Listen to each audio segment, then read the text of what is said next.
ایک شخص تھا یہودی، تو اس کو کسی نے کہا کہ میں اس بندے کے ہاتھ پہ کلمہ پڑھوں گا جو اس وقت پوری زمین پہ سب سے کامل ولی ہوگا، سب سے کامل پیر ہوگا۔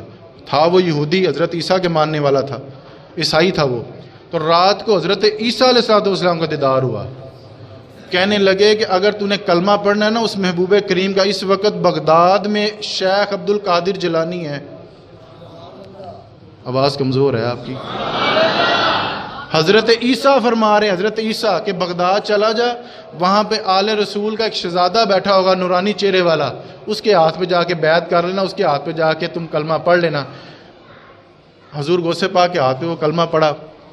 کافی مریدین تھے۔ ایک دن حضور غوث پاک بازار سے جا رہے تھے، ایک مسلمان اور ایک عیسائی کی لڑائی ہو رہی تھی۔ عیسائی کہندا ساڈے نبی نے مردہ زندہ کیتے، حضرت عیسیٰ نے مردہ زندہ کیے، ٹھوکر مارتے تھے تو مردہ زندہ، تاڑے نبی نے کوئی مردہ زندہ کیتا تو وہ، حالانکہ نبی پاک نے بڑی مردہ زندہ کی ہیں۔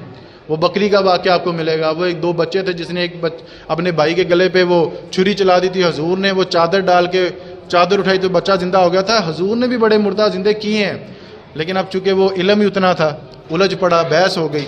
اب عیسائی کہہ رہا تھا ساڈے نبی نے مردہ زندہ کیتے، تواڈے نبی نے کوئی مردہ زندہ کیتا تو بہاؤ، شور ہو گیا۔ وہاں سے حضور غوث پاک گزر رہے تھے، حضور غوث پاک رک کے اس کا ہاتھ پکڑ کے کہنے لگا تو کیا کہتا ہے، تیرے نبی نے مردہ زندہ کیے تو ساڈے نبی نے مردہ؟ میں حضور کے غلاموں کا بھی غلام ہوں، مینوں آرڈر کر کے انہوں زندہ کرنا ہے، مجھے آرڈر کرو کہ کس کو زندہ کرنا ہے۔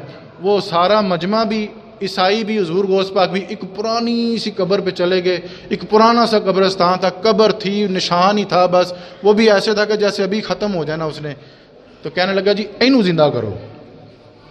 کیا کیا جی؟ اس کو زندہ کرو، اینو زندہ کرو۔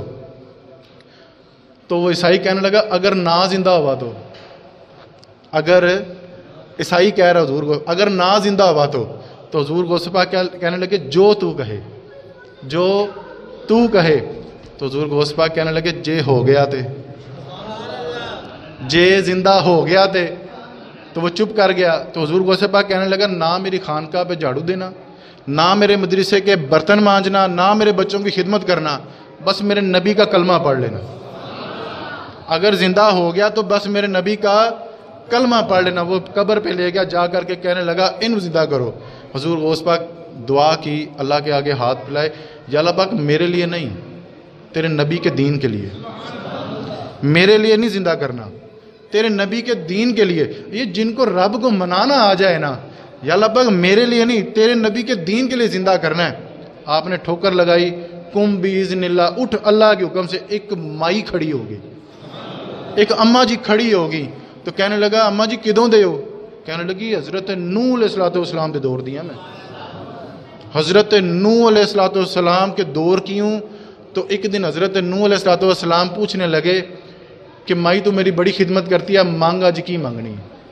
تو میں نے کہا تھا کہ وہ جو آخری نبی آئے گا نا، آپ صرف دعا کر دیں میرے لیے کہ وہ جو آخری نبی آئے گا نا، کہ اس کا کلمہ مجھے نصیب ہو جائے، اس کا کلمہ مجھے نصیب ہو جائے۔ او غوث پاک، او بغداد کے شیخ، میں تیرے قربان جاؤں۔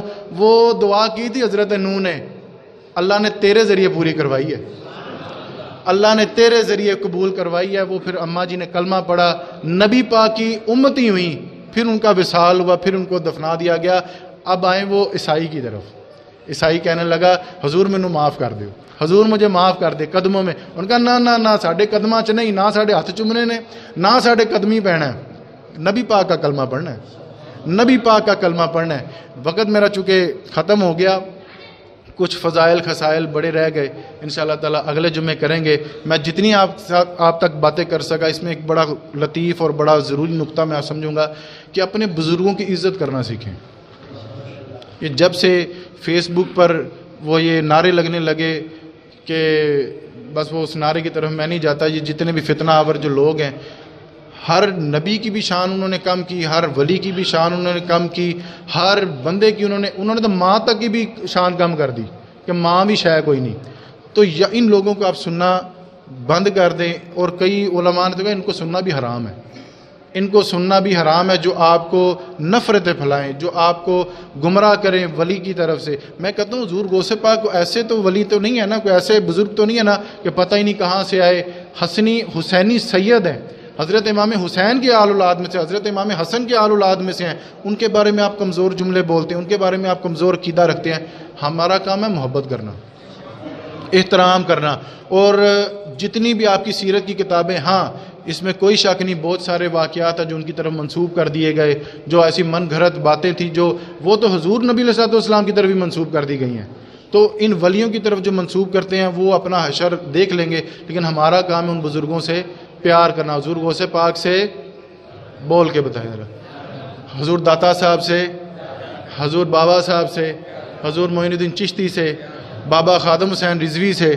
ہمارا کام ہے پیار کرنا. اور یہ ان کی تعلیمات، ان کا ایک ایک لفظ قرآن و حدیث سے باہر نہیں ہوتا. وہ جو بھی ہوتا ہے ہاں نقطہ نگاہ الگ ہو سکتا ہے لیکن مسئلہ وہی ہوگا. اللہ پاک مجھے اور آپ کو عمل کرنے کی توفیق دے. وآخر دعوانا یا ان الحمد